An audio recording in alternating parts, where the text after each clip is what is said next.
नमस्कार दोस्तों, कैसे हैं आप लोग? बहुत दिनों के बाद मैं हाजिर हुआ हूँ एक कंपनी के ऊपर एनालिसिस करने के लिए।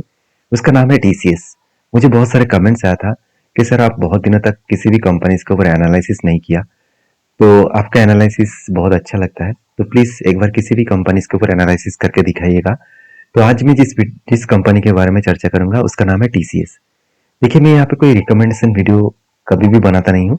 तो मेरा जो ओपिनियंस है वो मैं आपके सामने रखता हूँ। आप इस ओपिनियन को वेरीफाई करिए। आपके जो सेबी रजिस्टर्ड एडवाइजर है उसके साथ बातचीत करके काम करिए। मैं किस तरीके से काम करता हूँ वो मैं आपके साथ शेयर कर सकता हूँ। तो चलो, आज टीसीएस के बारे में चर्चा करूंगा क्योंकि आईटी सेक्टर बहुत ज़्यादा फॉलिंग में है।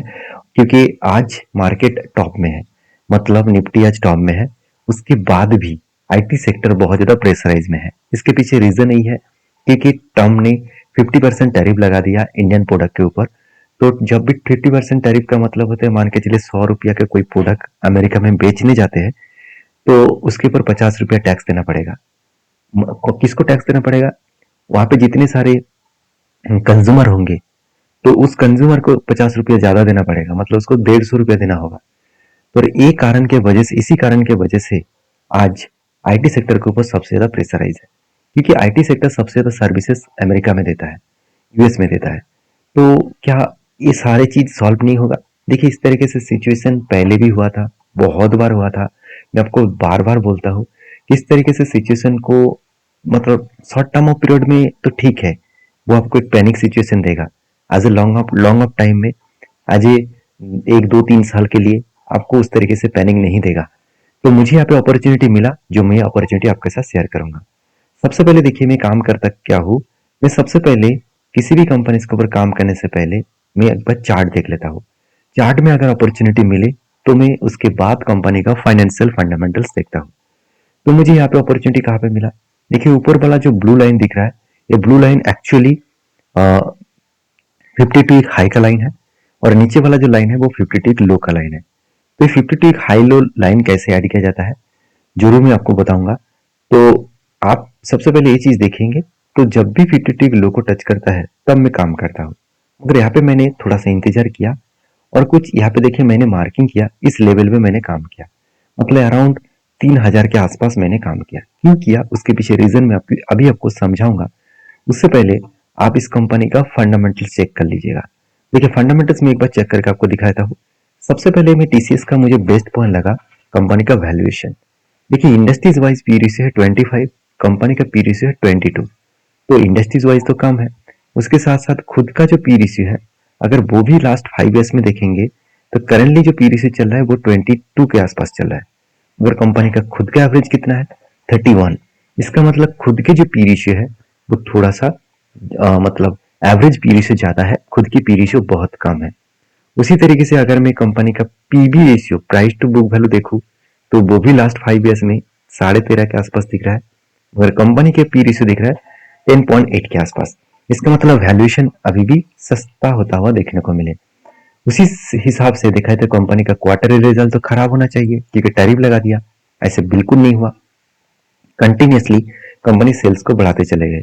पिछले सालों में जो सितंबर क्वार्टर में 64,000 करोड़ के आसपास सेल्स था, इस बार वो 65,800 करोड़ के आसपास सेल्स बने। तो जबरदस्त यहाँ पे सेल्स बने। उसी तरीके से कंपनी का प्रॉफिट मार्जिन भी आप देख सकते हैं, जबरदस्त बने। इसका मतलब एक अच्छा खासा कंपनी का सेल्स एंड प्रॉफिट को देखने को मिले। अभी एक चीज नोटिस करना, कंपनी का साल भर में डेटा में कंपनी जबरदस्त प्रॉफिट कर रहा है।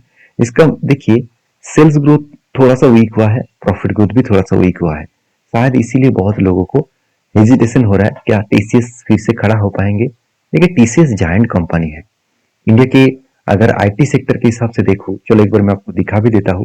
नंबर 1 कंपनी कौन है? टीसीएस। इसका मार्केट कैप देख लीजिए, 11.5 लाख करोड़। 11.5 लाख करोड़। उस जगह पे इन्फोसिस कितना है? 6,55,000 करोड़। ऑलमोस्ट आधा, ऑलमोस्ट। इसका मतलब सोचिए, इन्फोसिस और टीसीएस कितना बड़ा डिफरेंस है। तो क्या टीसीएस सरवाइव नहीं कर पाएंगे? हाँ, जरूर कर पाएंगे। थोड़ा सा टाइम लग सकता है क्योंकि अमेरिका में टैरिफ लगा दिया, वो टैरिफ हमेशा नहीं रखेंगे। अगर वो टैरिफ रखेंगे तो वो अमेरिका खुद के पाँव में खुद मतलब कुराल मार लेंगे।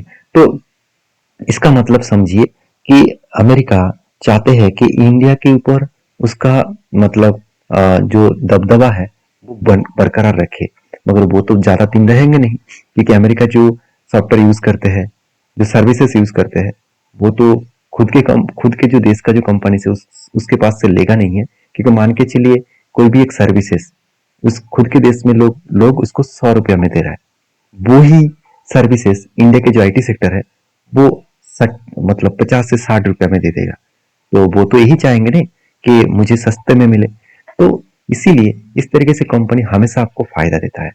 तो देखिए टीसीएस का सबसे मुझे बेस्ट पॉइंट लगा, देखिए कंपनी में अगर दम नहीं है तो कंपनी का CWIP मतलब कैपिटल वर्किंग प्रोसेस, मतलब खुद के ऊपर बिजनेस के ऊपर करीबन 2200 करोड़ के आसपास इन्वेस्टमेंट कंपनी ने किया। तो मेरे हिसाब से एक बेस्ट इन्वेस्टमेंट यहाँ पे देखने को मिले। अभी चलो मेन मुद्दे पे चले जाते हैं, कंपनी के ऊपर इन्वेस्टर। अगर इन्वेस्टर के हिसाब से देखूं तो कंपनी के देखिए एफआईएस ने कुछ माल बेचा, ऑब्वियसली 2% के आसपास क्वांटिटी को सेल अप किया, उसका फायदा सीधा सीधा डीएस ने उठा लिया और कुछ पब्लिक ने भी उठाया, क्योंकि यही तो फायदा वो लेने वाले हैं। आप खुद देखना जब मार्केट रिबाउंस करेंगे तो एफआईएस धीरे धीरे करके वो क्वांटिटी ऐड करता चला जाएगा। तो मुझे तो फंडामेंटल्स फाइनेंशियल दोनों अच्छा लगे। तो चलो अभी टेक्निकली पर्पस में आ जाता है। तो मैंने इस जगह पे क्यों काम किया उसके पीछे रीजन आप समझे, तो इसके लिए मुझे एक लाइन ड्रॉ करना पड़ेगा। तो इस लेवल में एक लाइन ड्रॉ कर लेता हूँ, मैं एक बार पीछे जाकर देखूंगा तो देखेंगे तो इस जगह पे कंपनी का क्या था, एक सपोर्ट लेवल था। मतलब यहाँ पे कंपनी पहले एक सपोर्ट बना था, उसके बाद देखिए यहाँ पे भी एक सपोर्ट बना था। मतलब जब भी सपोर्ट को टच कर रहा है मार्केट रिबाउंस कर रहा है, मतलब कंपनी रिबाउंस कर रहा है। तो इसी कारण की वजह से मैंने यहाँ पे काम किया।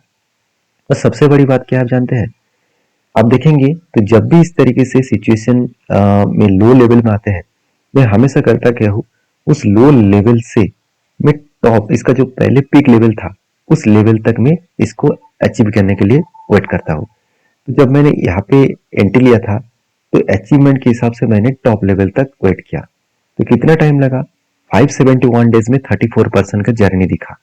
तो अभी उसी तरीके से सिचुएशन देखिए मुझे यहाँ पे, और इस लेवल से मैं अगर पीक लेवल तक देखूं, अगर मैं टॉप लेवल तक देखूं तो ऑलमोस्ट 53% के आसपास जर्नी दिखा रहा है। तो पहले जो जर्नी हुआ था 34%, वो 571 डेज में, इसका मतलब ऑलमोस्ट आप 1.5 ईयर्स बोल सकते हैं। तो 1.5 ईयर्स मतलब 34% को मैं 1.5 ईयर्स को इससे डिवाइड करूं तो ऑलमोस्ट 22% के आसपास ईयरली मुझे रिटर्न मिल चुके हैं। तो इस तरीके से पहले भी काम हुआ था, कोविड के टाइम में भी काम हुआ। जब देखिए 2000 मतलब 8 में 2008 में जब आईटी बबल्स फटा था तब क्या हुआ था, चलो वो भी मैं आपको दिखा देता हूँ। उस टाइम में तो बहुत बड़ा आईटी में क्रैश हुआ था, क्या उसके बाद आईटी में करेक्शन नहीं हुआ?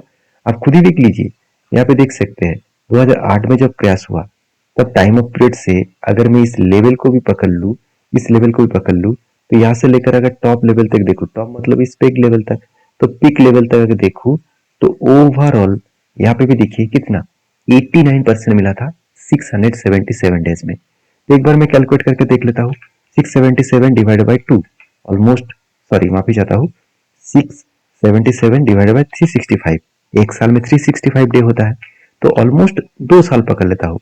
तो 2 साल मतलब 1.8 ईयर्स, तो 1.8 ईयर्स मतलब 89%, ऑलमोस्ट 90% रिटर्न दिया 2 साल में। तो कितना एवरेजली 45 दे दिया। तो यही होते हैं पावर। इसका मतलब चिंता करने का मुझे तो जरूरत नहीं है, अगर आपको चिंता करना है तो एक बार रिसर्च करके जरूर काम करिएगा।